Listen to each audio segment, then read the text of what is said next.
Bonjour. Le numéro 4 pour le compte de cette année va porter sur les accidents vasculaires cérébraux, le chapitre diagnostic et doléances.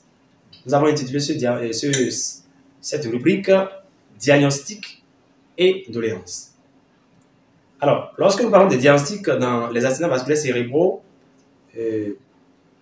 le sachant ou l'étudiant en médecine ou le médecin pourrait nous attendre sur les différents types de diagnostics. Le diagnostic positif, le diagnostic étiologique, le diagnostic différentiel et autres. Mais il n'est pas du tout question de ceci. Ce que nous devons retenir, c'est que pour faire le diagnostic positif, c'est-à-dire que pour reconnaître le type d'AVC, d'accord, chez le patient, l'examen utile pour ce diagnostic, c'est le scanner. Il faut faire un scanner cérébral. Parce que c'est le scanner qui nous permet de savoir si c'est un accident vasculaire cérébral ischémique.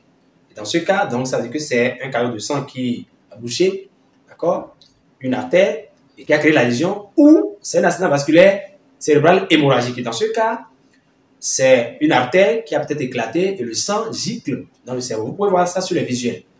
Mais il y a également les accidents vasculaires cérébraux veineux que nous appelons les thrombophlébites. Et donc, c'est le scanner qui permet de faire le diagnostic de cette pathologie. Bien souvent, lorsque les patients font le scanner, parce qu'ils pensent, parfois à tort, pas compris, que tout est fait. Alors que le scanner nous dit que le diagnostic positif est le diagnostic peut-être topographique, c'est-à-dire la localisation de la lésion, et le diagnostic du mécanisme. Ce n'est qu'à partir de ce moment que les vrais problèmes commencent. Mais ce que nous pouvons dire surtout dans ce numéro, c'est que c'est connu que lorsque les patients souffrant de ce type de pathologie, les patients sont déplacés sur de longues distances, ceci peut causer parfois des aggravations de leur cas. Voilà que nous n'avons pas encore les appareils de scanner dans tous les départements. Et donc, en 2025, au XXIe siècle, nous inscrivons, n'est-ce pas, ce quatrième numéro dans une démarche de doléance.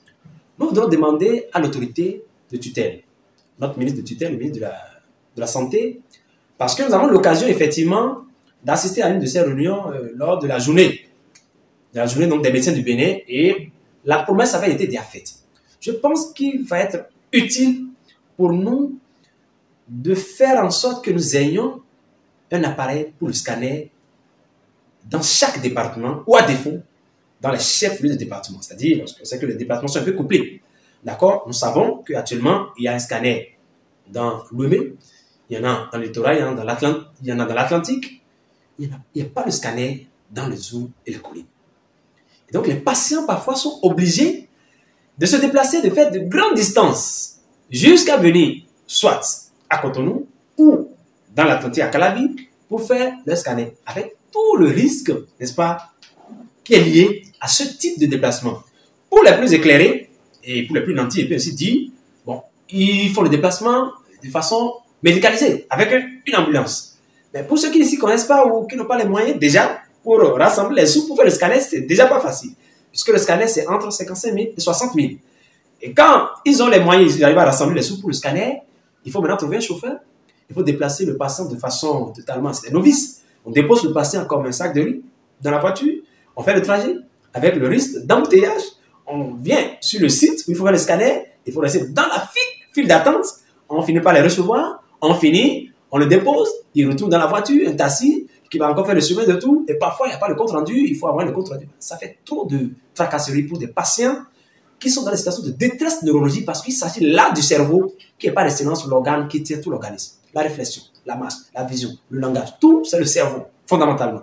Et donc c'est une doléance que nous faisons pour dire, cela peut même s'inscrire dans une démarche de projet de société pour un candidat qui veut vraiment postuler pour 2026, que de dire que ça va être intéressant, n'est-ce pas, pour chaque département d'avoir son scanner, ou tout au moins coupler une machine, d'accord, au niveau des chefs de département, pour alléger, n'est-ce pas, la souffrance des patients. Cela est très, très important. L'autre doléance que nous allons que nous allons faire, bien sûr, nous allons y aller, nous irons de façon un peu prudente parce que c'est un terrain un peu glissant. La prise en charge des accidents vasculaires cérébraux est coûteuse. Elle est totalement onéreuse. Il y a une étude qui a été faite par un de nos enseignants, je ne vais pas citer le nom, et qui disait que lorsque vous faites un accident vasculaire cérébral en milieu hospitalier, c'est-à-dire que lorsque le patient vient à l'hôpital, avant de sortir, il faut dépenser le demi-million, au moins 500 000. Et là, c'est seulement pour le cadre hospitalier. Il n'y a pas là le suivi après, la rééducation, l'orthophonie. L'accident vasculaire cérébral est une pathologie coûteuse. Et par rapport à cela, nous voudrons demander, sous le couvert de l'APEC, l'Association panafricaine pour l'éveil des consciences, puisque c'est dans ce registre que nous travaillons, nous voulons demander à ce que, si cela était possible, de façon concertée avec les structures privées et publiques, l'on puisse revoir le coût de cet examen, ne serait-ce que pour cette affection. Nous ne disons pas forcément pour toutes les affections, pour les accidents vasculaires cérébraux, qui sont aujourd'hui, par excellence, avec les autres pathologies cardiovasculaires, les pathologies les plus meurtrières au monde, c'est connu. L'accident vasculaire cérébral est la première pathologie pourvoyeuse de handicap. C'est-à-dire que lorsque vous voyez une personne qui a des difficultés à marcher, d'accord, ou des difficultés du langage et autres, c'est l'accident vasculaire qui est la première pathologie qui donne ça. Et au nom de tout ceci, si cela était possible, nous demandons, n'est-ce pas, qu'un effort soit fait dans ce sens, ne serait-ce que sur le coût de réalisation du scanner cérébral pour ce type de patient. C'est vrai que c'est un gros dossier et cela doit se faire avec beaucoup de patience, avec toutes les personnes qui sont impliquées afin que la prise en charge de cette affection soit un peu plus souple pour nos patients. Voilà ce que nous mettons dans ce quatrième numéro que nous avons intitulé Diagnostic et doléances. Nous remercions, n'est-ce pas, de l'avoir suivi et à très bientôt pour un prochain numéro.